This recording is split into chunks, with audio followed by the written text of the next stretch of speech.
जरा सी देर लगी, मांग पूरी नहीं हुई तो चले गए किसी दूसरी तरफ। विश्वास नहीं, आज खोखली भक्ति में हम लगे हुए हैं, किसी रिश्ते में विश्वास नहीं रहा। और बिना विश्वास के कोई रिश्ता टिक नहीं सकता, चाहे वो भगवान और भक्त का ही क्यों नहीं। भगवान को सबसे पहले तुम्हारा विश्वास चाहिए। तुम प्रभु पर कितना विश्वास करते हो, तुम कितना राम को मानते हो। लोग कहते हैं हम राम को मानते हैं, हम राम को मानते हैं, हम कृष्ण को मानते हैं। कितने लोग हैं जो राम और कृष्ण को मानते हैं? जरा हाथ खड़ा करो। सब लोग जो भक्त हैं राम के, कृष्ण के, हम राम को मानते हैं। मैं आपसे कहना चाहूं, राम को हम सब मानते हैं, पर कितने लोग हैं जो राम और कृष्ण की मानते हैं। राम को मानना अलग बात है और राम की मानना अलग बात है। और अगर आपने राम की और कृष्ण की मानी होती तो आज याद रखना, बहन बेटियों के साथ चौराहे पर बलात्कार नहीं हो रहे होते। अगर तुम राम के चरित्र को जान गए होते, राम की मानी होती तो कत्ल खानों में गौ नहीं कट रही होती। राम की मानी होती तो माता पिता वृद्धाश्रमों में नहीं जा रहे होते और छत से कूद कूद करके आत्महत्या करने पर मजबूर नहीं हो रहे होते। राम कृष्ण की मानी होती तो तुम्हारे बच्चे शराब खाने में नहीं जा रहे होते, तुम्हारे बच्चे अपनी संस्कृति को नहीं भूल रहे होते। राम और कृष्ण की मानी होती तो तुम्हारी ये बेटियां चौराहे पर नंगी फोटो नहीं खिंचवा रही होती खड़ी होकर। कहां मानी है राम कृष्ण की? राम कृष्ण की नहीं मानी। हम खोखली भक्ति में लगे हैं। और राम और कृष्ण की मानी होती और राम और कृष्ण पर विश्वास होता तो मैं आज इस खुले मंच से कहती हूं कि तुम मजारों के चक्कर नहीं लगा रहे होते। कितना विश्वास है तुमको अपने राम पर, कितना विश्वास है कृष्ण पर, कितना विश्वास है 33 कोटि देवताओं पर?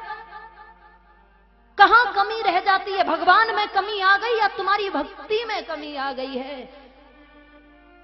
वहां मजारों पर एक धागा बांधने से तुम्हारी मनोकामनाएं पूरी होती हैं। और जो राम कृष्ण 33 कोटि देवता हमारे हैं, उनके आगे झुकना तुम्हारी मजबूरी हो गई है।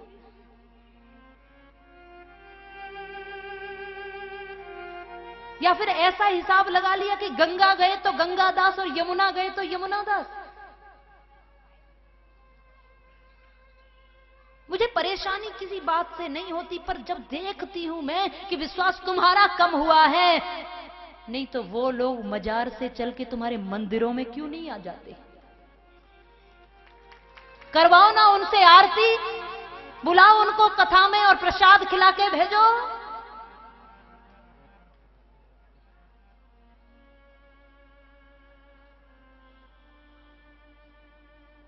यहां राजनीति का ढोल बजाने के लिए, फोटो खिंचवाने को एक दो व्यक्ति आ सकता है, पर जिस तरह तुम जाते हो ना, उस तरह से वो लोग नहीं आ सकते, क्योंकि उनको अपने एक ही देवता में विश्वास है और तुमको तुम्हारे 33 कोटि देवताओं पर भी विश्वास नहीं। और यही सच है।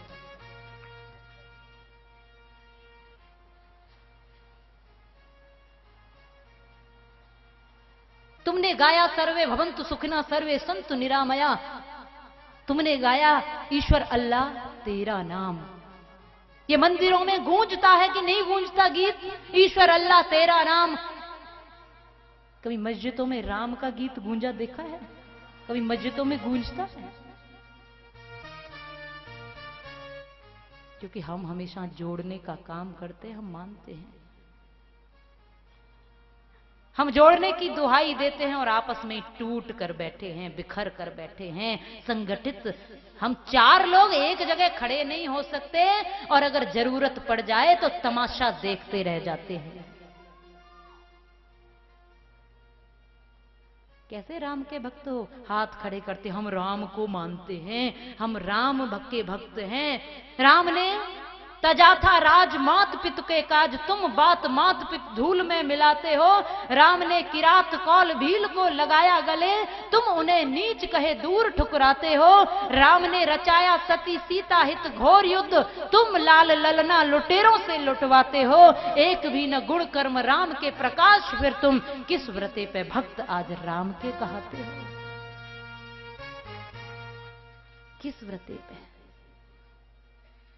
राम भी आज शर्मा रहे होंगे मेरे भक्तों पर। कैसे हैं मेरे भक्त? तुम्हारा विश्वास खत्म हो गया, और जहां विश्वास नहीं है वहां रिश्ते टिकते नहीं हैं। प्रभु को विश्वास चाहिए, तुम्हारा प्रेम चाहिए, तुम्हारा भाव चाहिए। पत्थर में से भी अगर ढूंढ लेते हैं हम, तो वो हमारा विश्वास ही होता है। जब पत्थर में भी राम का दर्शन कर लेते हैं हम। राम को छोटा मान लिया तुमने, बहुत सीमित कर दिया तुमने।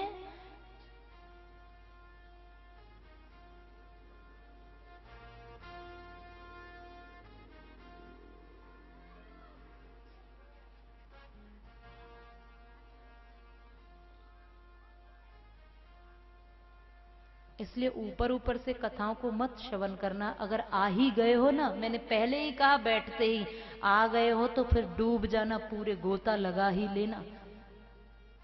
क्योंकि अगर ऊपर ऊपर से सुनते रहे तो तुम्हें समझ में बात अधूरी आएगी, पूरी आएगी नहीं। और यहां भी आए हो तो यहां पर भी पूरा विश्वास और प्रेम चाहिए, तब राम और कृष्ण की कथा हमारे हृदय में विराजमान हो पाएंगी। अभी आपने राम का स्वरूप जाना नहीं, आइए चलो राम का स्वरूप देखते हैं, कृष्ण का स्वरूप देखते हैं। ब्राह्मणों के परशुराम हो गए, क्षत्रियों के राम हो गए, किसी के महाराणा प्रताप हो गए, किसी के शिवाजी हो गए।